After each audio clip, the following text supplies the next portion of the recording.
Hi students, good morning everybody. In today's video we are going to see about the force on a current carrying conductor placed in a magnetic field. When a current carrying conductor is placed in a magnetic field, the current carrying conductor will experience a force. Now we are going to see the derivation for this. This is a current carrying conductor. A is the area of cross section of the current carrying conductor and L represents the current carrying conductor.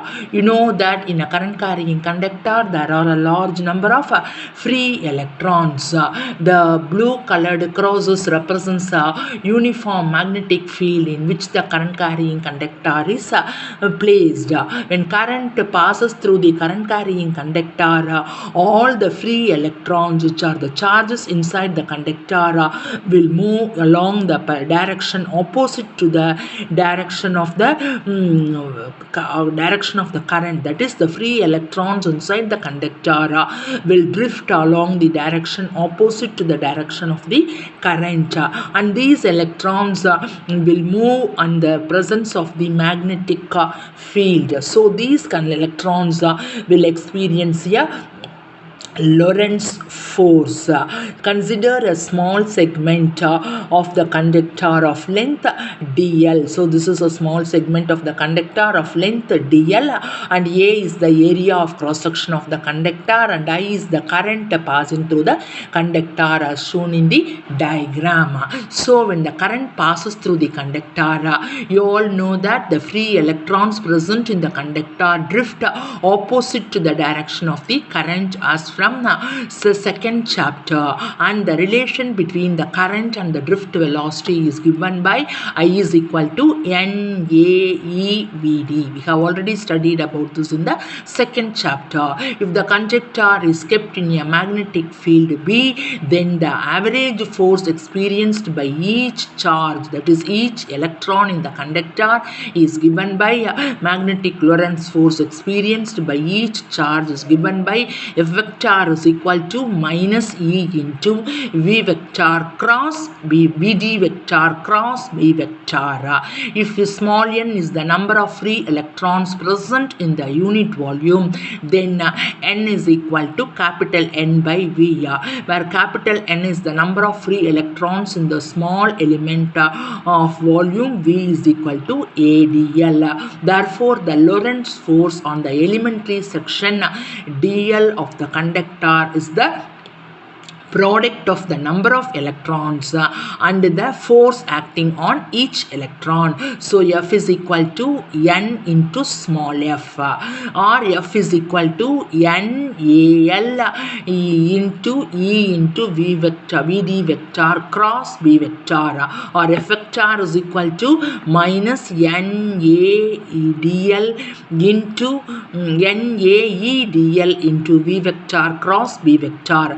The current element in the conductor ideal vector is equal to minus NAEDL into VD vector. Therefore, the force on the small elemental section of the current carrying conductor is DF is equal to the ideal vector cross B vector. Therefore, the force on a straight current carrying conductor of length L placed in a uniform magnetic field is F total is equal to IL vector cross B vector. Magnitude wise, F total is equal to BIL sin theta. That is, if a current carrying conductor carries current I of length L is kept in a uniform magnetic field at an angle theta with the magnetic field, the force acting on the current carrying conductor in its magnitude is given by BIL sin theta. If the conductor is placed along the direction of the magnetic field, then theta becomes 0, and therefore the force experienced by the conductor is 0. That is, the conductor will not move. But if the current carrying conductor is placed perpendicular to the magnetic field, then theta becomes 90, and now F total is equal equal to BIL. That is, the force becomes maximum. How to find the direction of the force experienced by a current carrying conductor placed in a magnetic field? The direction is given by Fleming's left hand rule.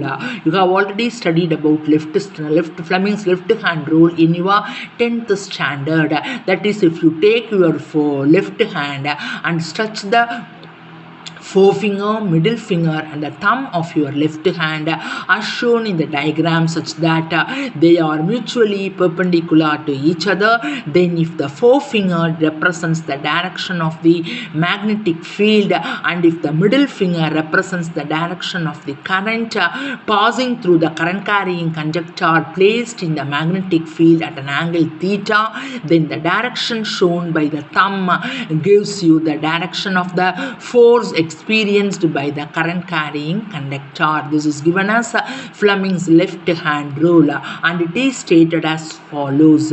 Stretch out forefinger, the middle finger and the thumb of the left hand such that they are mutually perpendicular to each other.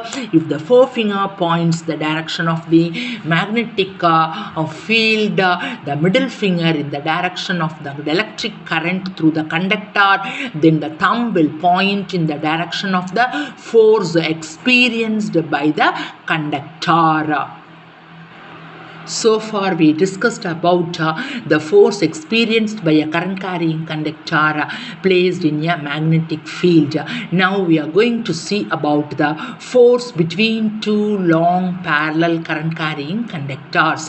Let us consider two straight long parallel current carrying conductors A and B placed in air separated by a small distance r. Let I1 is the current passing through the conductor A and I2 is the current passing through the conductor B along Z direction. The net magnetic field at a distance R due to the current I1 in the conductor A. See, this is the conductor A. The current I1 is passing through the conductor.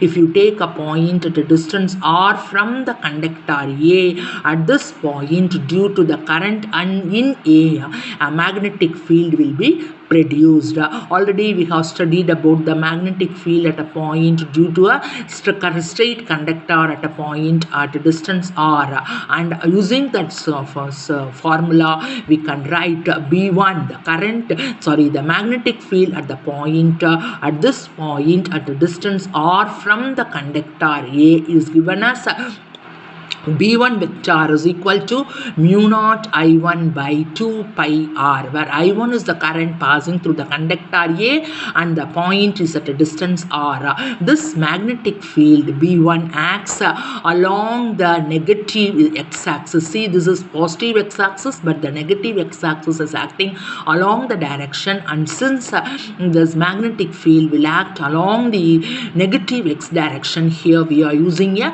minus sign. And so we are writing B1 vector is equal to minus mu naught I1 by 2 pi r I cap, and from thumb rule this magnitude direction of this magnetic field is perpendicular to the plane of the paper and it acts inwards, that is along the negative x direction. So only here we are putting minus I.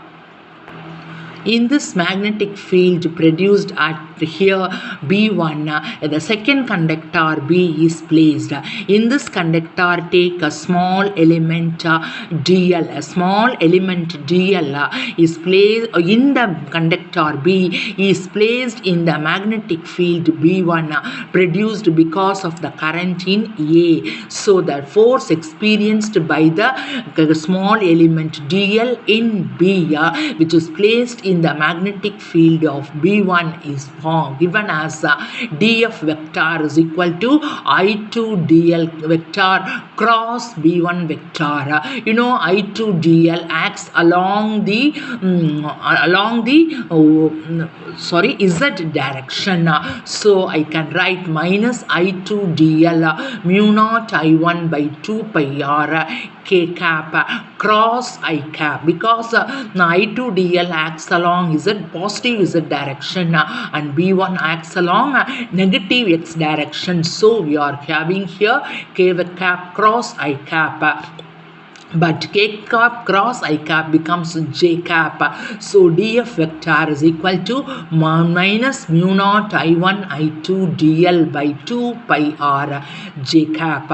This force on dl of the wire B is directed towards the conductor A, that is along this direction. Therefore, the force per unit length of the conductor B due to the current in the conductor A is F by L, which is equal to minus mu naught I1 I2 by 2 pi r into J cap. Similarly, due to the current I2 in the conductor B, a magnetic field will be produced at a distance r from the conductor B. So for that, the magnetic field is B2, and it is B2 vector is equal to mu naught I2 by 2 pi r into I cap, because by thumb rule this is acts perpendicular to the plane of the paper, and it is acting outwards and it acts along the positive x-axis direction.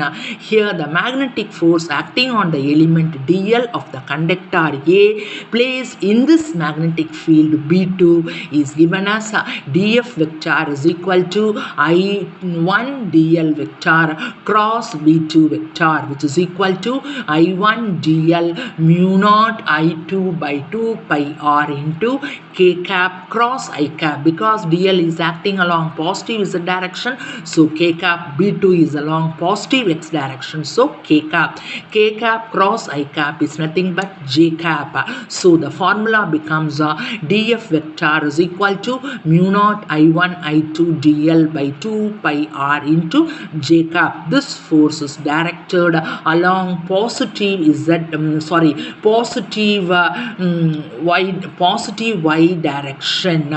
So it is acting along this direction. So F2 is acting towards the negative y direction, and F1 is acting along the positive y direction. So it is clear that the force per unit length of the conductor A due to the current in the conductor B is given as F by IL is equal to mu naught I1 I2 by 2 pi r into J cap. See, in this diagram we can able to see A is the conductor, B is the conductor. They are kept separated by a distance r in medium, air medium. I1 is the current passing through the conductor A, and I2 is the current passing through the conductor B. Here this is the force exerted by exerted on the conductor B in this direction, F vector, and this is the force experienced by the conductor A placed in the magnitude of the magnetic field produced by the conductor B. So this is acting in this direction. From this case, see, these two conductors are carrying current in the same direction, and from these two forces we can infer that the force is attractive, that both the conductors are attracting each other. From this we can write that the force between two parallel current carrying conductors is attractive if they carry current in the same direction. See, this is the current carrying conductor, this is another current carrying conductor. If these two current carrying conductors are kept parallel in air, and if they carry current in the same direction, one conductor is experiencing a force like this, the other conductor is experiencing a force like this. Each force is acting towards the other conductor. So it is clear from this diagram that they experience an attractive force. In this diagram we can able to see this conductor is carrying current along this direction, and this conductor is carrying current in the opposite direction. These two conductors are kept parallel to each other in air, and they carry current in the opposite direction. When it is the case, this conductor will experience a force along this direction, and this conductor is experiencing a force along the opposite direction. So it is clear that two parallel current carrying conductors, if they carry current in the opposite direction, they will experience a repulsive force. From the formula, F by L is equal to mu naught I1 I2 by 2 pi r into j cap. If I1 is equal to 1 ampere and I2 is equal to 1 ampere, and if the two conductors are placed in air separated by a distance r, and substituting the value of mu naught is equal to 4 pi into 10 power minus 7. After substituting these values, we will get F by L is equal to 2 into 10 power minus 7 Newton per meter, which gives us the definition of 1 ampere. 1 ampere is defined as the constant current which, when passed through each of the two infinitely long parallel straight conductors kept side by side parallelly at a distance of 1 meter apart in air or vacuum, causes each conductor to experience a force of 2 into 10 power minus 7 Newton per meter length of the conductor. That is, if you keep two current carrying conductors, keep them parallel to each other in air, and if they are separated by a distance of 1 meter in air, and if they carry current in the same direction, they will experience an attractive force. If they carry current in the opposite direction, they experience a repulsive force. And if the two currents passing through the conductor is 1 ampere, then each and every conductor will experience a force of 2 into 10 power minus 7 Newton per meter length of the conductor if a current of 1 ampere passes through these two conductors. Thank you.